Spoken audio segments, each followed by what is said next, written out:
It's the city government has a duty to provide livable living environment for its residents, and this include addressing climate change impact by making efforts to reduce cities' carbon emissions.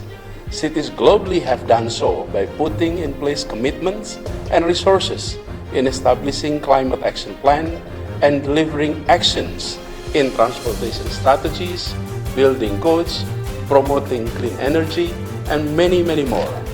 I'd now like to turn to another C40 Vice Chair of the Governor of Jakarta, Anies Baswedan. You also have 2 minutes, Governor.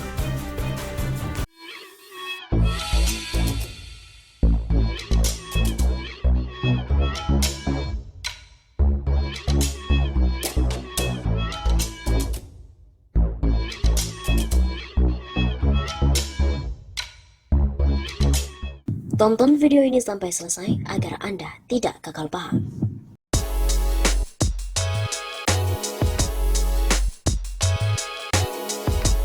Hebat, hanya 2 menit Anies berhasil pengaruhi Sekjen PBB untuk setujui usulan upaya kurangi emisi karbon. Gubernur DKI Jakarta Anies Baswedan mengikuti dialog secara virtual bersama dengan Sekjen Perserikatan Bangsa-Bangsa atau PBB Antonio Guterres dan pimpinan C40 pada Jumat 16 April malam hari. Dialog yang membahas dampak perubahan iklim ini diikuti Ketua C40 dan juga Asosiasi Kota Besar Dunia. Dalam paparannya selama kurang lebih 2 menit di hadapan Sekjen PBB dan juga pimpinan kota-kota besar dunia, Anies di mana menjabat sebagai Wakil Ketua Dewan Pengarah jejaring C40 menyampaikan pemerintah kota memiliki tugas untuk menyediakan lingkungan tempat tinggal yang layak huni bagi warga kotanya. Hal ini termasuk dengan mengatasi dampak perubahan iklim dengan melakukan upaya untuk mengurangi emisi karbon yang dihasilkan oleh kota-kota. Menurut Anies lagi, kota-kota secara global telah melakukannya dengan berkomitmen dan juga mengalokasikan sumber daya untuk membuat rencana aksi iklim dan melakukan implementasi aksi iklim dalam strategi transportasi, tata bangunan, dan mempromosikan energi bersih dan banyak lagi. Jadi para hadirin sekalian, kota-kota di dunia melakukan langkah-langkah terobosan yang berani dan demikian hanya dengan Jakarta. Jakarta telah berkomitmen untuk menjadi kota berketahanan iklim. Saat ini Jakarta telah bertransformasi dan pembangunan yang berbasis mobil ke pembangunan yang berbasis pada transit. Jakarta memimpin dalam aksi transportasi dan mobilitas yang berkelanjutan dan kami ingin melanjutkan lebih jauh. Jelas Anies. Anies juga mengatakan PBB memiliki peran besar untuk membantu kota-kota di dunia. Pertama, PBB dapat mendorong negara-negara untuk mengakui pencapaian aksi iklim yang dilakukan pada tingkat kota, dan itu perlu dihitung sebagai bagian dari National Determined Contribution atau NDC dari aksi iklim.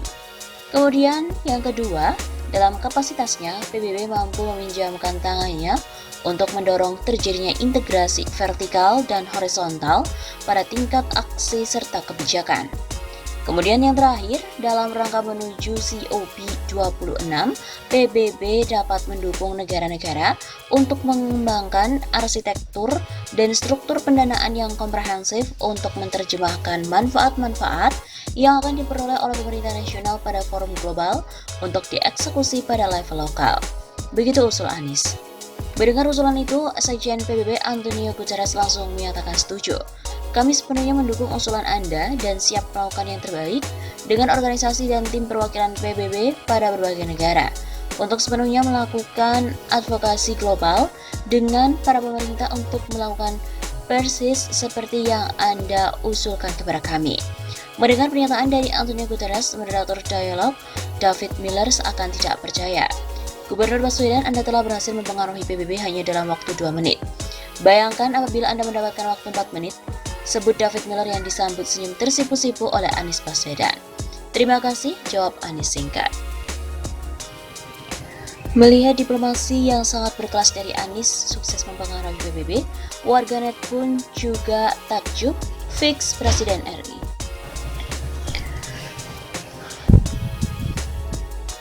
Dengan diplomasi yang berkelas dari Anies, di mana sukses mempengaruhi PBB, warganet pun akhirnya membanjiri komentar.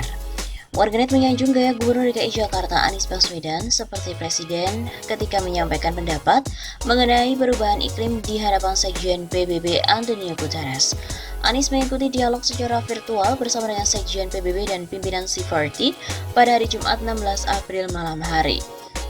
Dialog yang membahas dampak perubahan iklim ini diikuti oleh Ketua C40 dan Asosiasi Kota Besar Dunia. Anies kemudian mengunggahnya melalui akun Instagram @anisbaswedan. Sabtu 17 April. Postingan Anies ini mendapatkan respon positif dari warganet.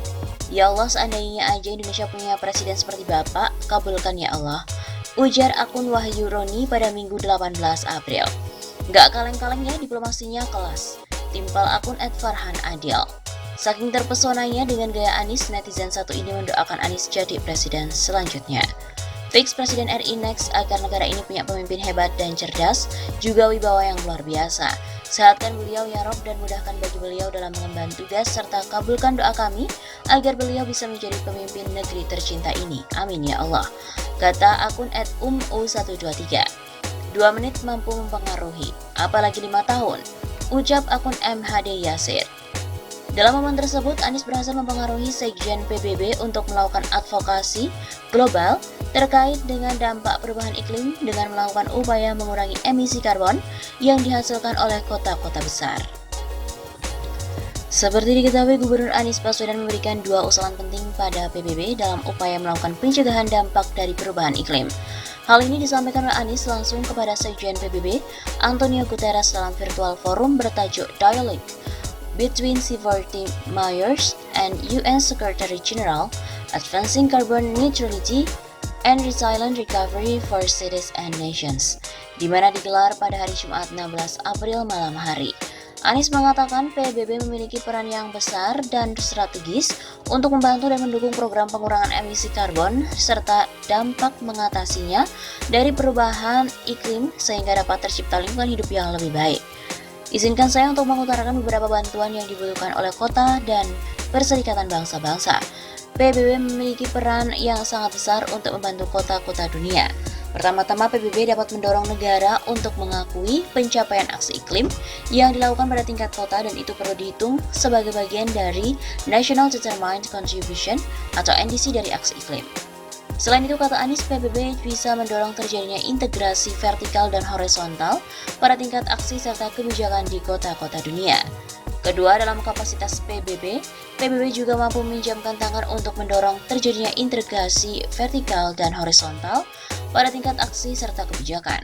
Dan terakhir, dalam rangka menuju COP26, PBB dapat mendulang dukungan ke negara-negara untuk mengembangkan arsitektur dan struktur pendanaan yang komprehensif untuk menerjemahkan manfaat yang diperoleh pemerintah nasional pada forum global untuk dieksekusi pada level lokal. Pada kesempatan itu, Anies juga menekankan kembali peran pemerintah kota untuk memastikan lingkungan yang ditinggali warganya layak dan berketahanan. Kota-kota di seluruh dunia telah melakukannya dengan berkomitmen dan mengalokasikan sumber daya untuk membuat rencana aksi iklim dan melakukan implementasi aksi iklim dalam strategi transportasi, tata bangunan, dan mempromosikan energi bersih dan banyak lagi. Anies juga turut menjelaskan bahwa Jakarta juga telah berkomitmen dan mengerjakan berbagai aksi iklim, bahkan Jakarta sendiri telah memiliki target zero emission pada tahun 2050.